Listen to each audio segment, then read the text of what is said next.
Precision Wing Chun is the study of the human potential in fighting using 3D graphics. This video looks at how your stance can defeat a two-leg takedown.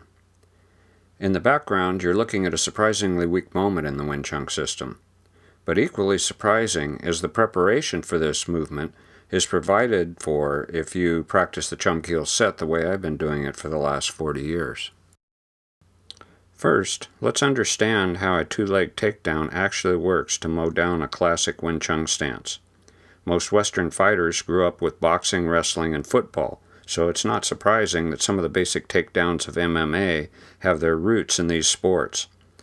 Here, James, a mid-level MMA fighter, is attacking Jesse, who's limited to the first level of Wing Chun. Let's examine the key requirements of the two-leg takedown as the attack proceeds.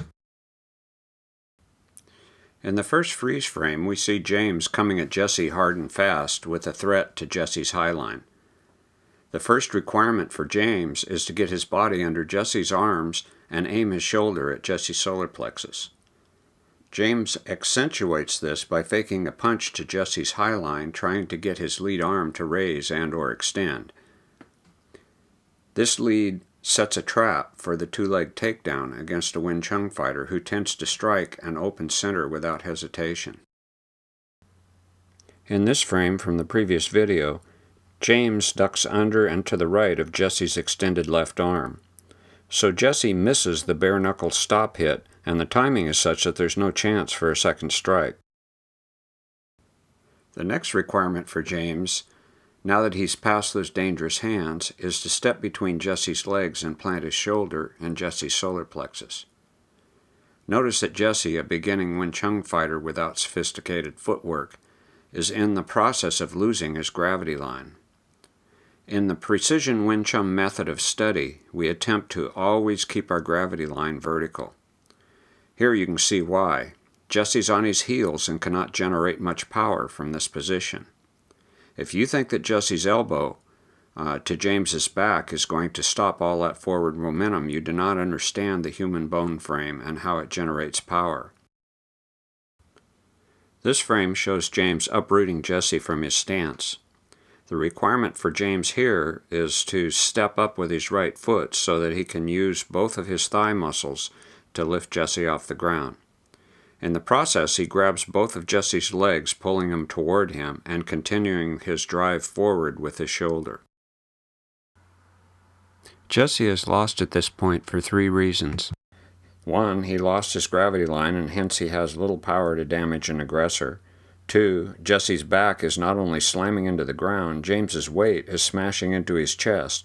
And finally, once you are wallowing in the mud with someone who practices that kind of thing, you are at a serious disadvantage. Before you start feeling sorry for Jesse, remember that we restricted him to the beginning level of Wing Chun. Let's see what happens if Jesse has been doing the second level of Wing Chun for a while. Let's rewind so that James will begin his attack the same way and change the camera angle for a better look. In this video clip, Jesse shows you some footwork he learned from the Precision Wing Chun method of study. Jesse, now that he's a second-level Wing Chun fighter, greets James's rush and punch by closing the gap with a dart step. This changes James's timing and reduces the space he has to maneuver in. Notice that Jesse's bones are aligned around his gravity line. Jesse's first requirement, at least for the defense he chose, is to get off of James's high-pressure attack vector. He does this by stepping to the outside, to the left of James's shape. This moves his gravity line out of the line of fire, and it puts his hands on James' right shoulder and elbow joints. Note that Jesse's bones are still balanced around his gravity line. At this point, James needs to stop his forward momentum and turn toward Jesse to continue his attack. Jesse's next requirement is to keep James from turning toward him. Jesse accomplishes this by stepping further behind him while guiding James's arm and hence his upper torso to the rear. Jesse now attacks James' frame at his knee, his hip, and his shoulder. Notice that Jesse's bones are still aligned around his gravity line. Jesse continues to press James away from him by driving his own gravity line forward. In the process, James' leg gets seriously injured. In the street, either a body slam or the defenses against it can leave a person crippled for life. But take this to the bank. If you don't get into this situation in the first place, you're much better off. So far, we examined the two-leg takedown with models that are of an equal size and weight. In the next example, we'll stack the deck against the Wing Chun man to show how advanced stance work can help him preserve his gravity line. In considering a two-leg takedown coming at you, you have to realize that the duck under is a very sudden movement that works best against an upright target. In this next example, we see Mr. Cho in white get surprised by this type of attack. Mr. Cho is an advanced level Wing Chun gentleman. Borg, in the plaid shirt, is younger, bigger, stronger, faster, and has the reach on this old man. Borg also has more experience than James and initiates his takedown closer using timing instead of momentum and a fake punch. So let's examine this scenario in greater detail. In this early frame from the video, we see Cho stealing space, but also trapping Borg's front foot to the ground. In this frame, Borg starts to duck under, completely disregarding any possible strikes to his head. As it turns out, this movement signals a low punch to Cho, and this perception converts Cho's punch to a palm check to the shoulder. Now Cho can grab down on the shoulder and punch the side of Borg's head. Caution: 13 pounds per square inch is all it takes to break the temple bones with a bare-knuckle Wing Chun punch, and this can be fatal. But much to Cho's surprise, Borg continues to drop, and Cho's palm just glances off. Two things are required here for Cho to do immediately to keep from losing his gravity line. One, he needs to drop his hips below the level of Borg's hips, and two, he needs to get at least 1 foot back out of reach.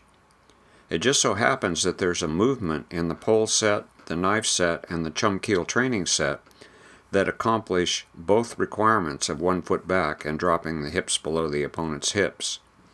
That movement was called Lambo by my Sifu. Lambo means big step. Look what else Lambo does for you in this situation. First, Cho's forward leg takes the center. This keeps Borg from completing his step requirement between Cho's feet. Second, executing a Lambo drops Cho's elbows and hips, allowing him to align his bones against Borg's incoming energy. Switching to the opposite Lambo begins an arm drag throw, and then by switching directions, Cho elbows back into Borg's face, and completing this stance shift clears Cho from the falling Borg.